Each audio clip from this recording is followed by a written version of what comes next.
नमस्कार मेरे प्यारे दोस्तों, आप सभी का स्वागत है इस प्यार भरी महफिल में। सीजीएल मींस 2024 की परीक्षा में एक ऐसा सवाल पूछा गया जिसको लेकर बहुत सारे मत हैं और बहुत सारी विचारधाराओं के अनुसार इस सवाल को चैलेंज करना चाहिए या नहीं करना चाहिए। क्या ये सवाल अपने आप में सही है?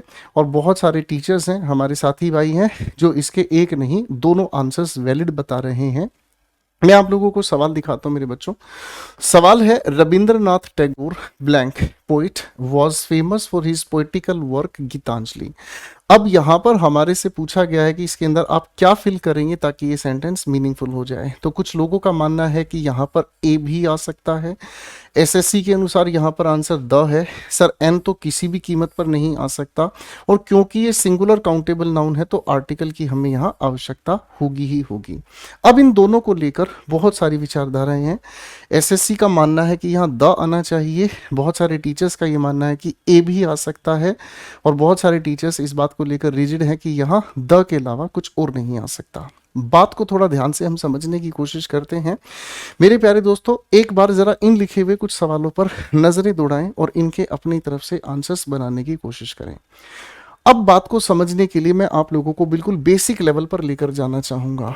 आर्टिकल्स की क्लासेस में आप लोगों को बताया जाता है आर्टिकल द, चाहे सिंगुलर चाहे प्लूरल काउंटेबल नाउन किसी के भी साथ आप यूज करते हैं तो ये अपने आप में एक स्पेसिफिक सेंस कन्वे करने की कोशिश करता है। स्पेसिफिक सेंस का मतलब क्या होता है? जो अपने आप में आइडेंटिफाइड होता है लिसनर और स्पीकर दोनों की तरफ से, जिसे दोनों की तरफ से अच्छे से जाना जाता है। और जब हम आर्टिकल ए या एन किसी भी सिंगुलर काउंटेबल नाउन से पहले लगाते हैं तो इसका मतलब हमें समझ में आता है कोई भी एक, ठीक है ना। इसका मीनिंग समझ में आता है कोई एक, कोई भी एक, और इसी चीज को सामान्य तरीके से हम जनरल सेंस में लेकर चलते हैं, ठीक है जी। और इसी तरह से इसके अर्थ को हम लोग डिटरमिनर एनी के साथ भी सब्स्टिट्यूट कर सकते हैं। आप अगर किसी इंसान को जाकर कहते हैं गिव मी अ पेन, तो इसी बातचीत को एग्जैक्टली इक्विवेलेंट आप मान सकते हैं गिव मी एनी पेन, मुझे कोई भी एक पेन दे दो, चाहे वो पेन रेड हो, ब्लैक हो, ग्रीन हो, चाहे ब्लू हो, मुझे कोई भी एक पेन दे दो, मुझे बस अपना कुछ लिखना है हिसाब, उसके बाद मैं वापस आपको पेन दे दूंगा। अब अगर मैं आपको ये कहता हूं कि मैं आपसे उस पेन की बात करना चाहता हूं, मुझे वो पेन दो जो मैंने तुम्हारे जन्मदिन पर दिया था, तब आप इस बातचीत को कहने की कोशिश करेंगे क्या? Give me the pen which I gifted you on your birthday. तो यहां इस पेन को आपने स्पेसिफिक क्यों बनाया? आइडेंटिफाइड है। क्यों? क्योंकि जो पेन आपने जन्मदिन पर दिया, ठीक है जी। तो आइडेंटिटी हो जाने से वो स्पेसिफिक बन जाता है। अब अगर मेरे बच्चों मैं इस सवाल नंबर 1 की बात करता हूं, मुझे एक बात को ध्यान से सोचकर बताना, मोनालिसा की पेंटिंग बनाने वाले कितने लोग थे?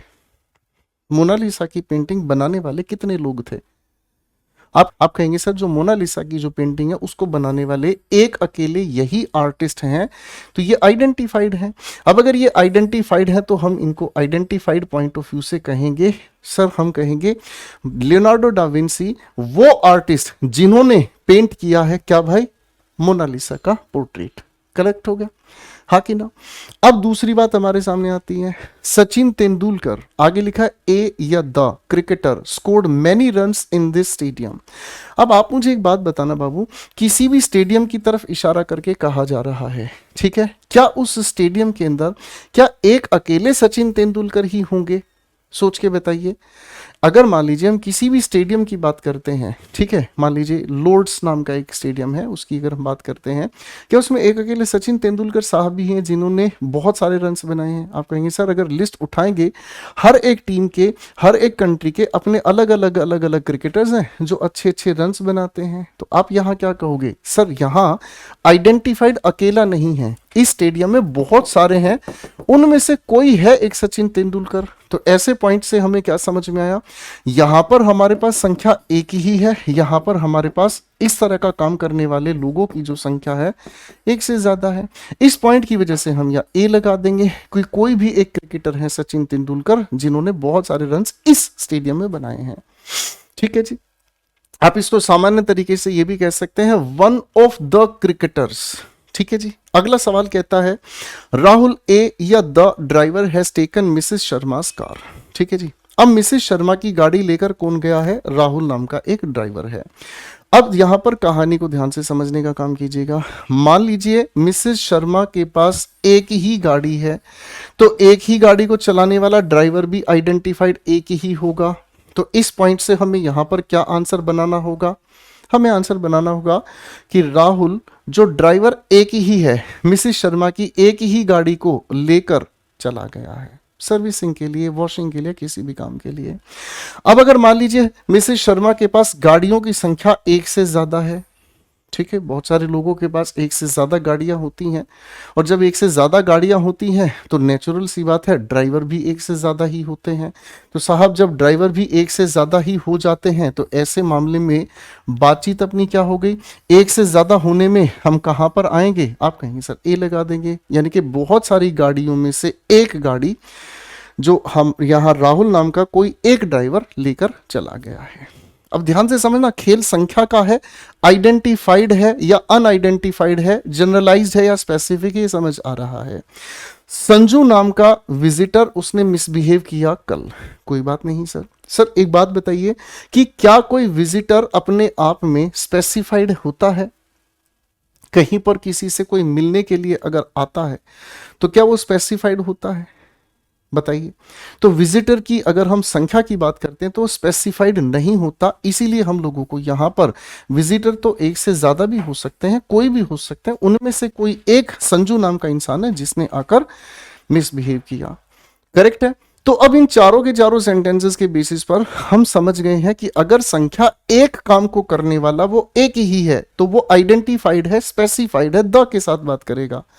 और अगर उसी काम को करने वाले बहुत सारे हैं और उनमें से मैं किसी सामान्य एक की बात कर रहा हूं तो वो अपने आप में आर्टिकल ए या एन के साथ बात करेगा।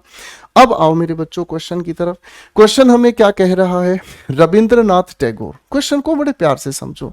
देखो बच्चों, तुक्केबाजी करके आपके 100 रुपए खराब करा देना, तुक्केबाजी की वजह से मैं कह दूं कुछ भी लगा लो, तो आप बेवजह चैलेंज करेंगे और चैलेंज करने के साथ साथ उम्मीदें भी बांध लेंगे, और ऐसी उम्मीदें एग्जैक्टली आप लोगों को डैमेज करती हैं। सवाल में अगर सच में कोई तर्क है, चैलेंज करेंगे, हम आपके साथ खड़े हैं, हम भी चैलेंज करेंगे मेरे बच्चों, लेकिन अगर उसमें तर्क नहीं है तो बेवजह अपना टाइम, अपनी उम्मीदें खराब ना करें अपनी जिंदगी में। अगर आप स्कोर से नीचे हैं दोबारा तैयारी शुरू कर दीजिए, अगर आपका स्कोर ठीक ठाक है परेशानी नहीं होना। सवाल की तरफ बात करते हैं। गीतांजलि कितने लोगों ने लिखी? सिर्फ और सिर्फ एक इंसान ने लिखी। कौन है वो? रविंद्रनाथ टैगोर। ये भी एक ही होगा, आइडेंटिफाइड है तो द के अलावा दूसरा विकल्प चाहकर भी हम यहां नहीं बना सकते। ठीक है बच्चों, तो ये अपने आप में ऐसा क्वेश्चन है जिसको चैलेंज नहीं किया जाना चाहिए। बाकी आप सभी बच्चे कमेंट सेक्शन में अपना स्कोर ज़रूर बताइएगा, क्योंकि बहुत सारे बच्चों के बहुत सारे स्कोर देखकर सच में मन खुश है। तो डेफिनेटली आप अपना स्कोर हमारे साथ ज़रूर शेयर कीजिएगा।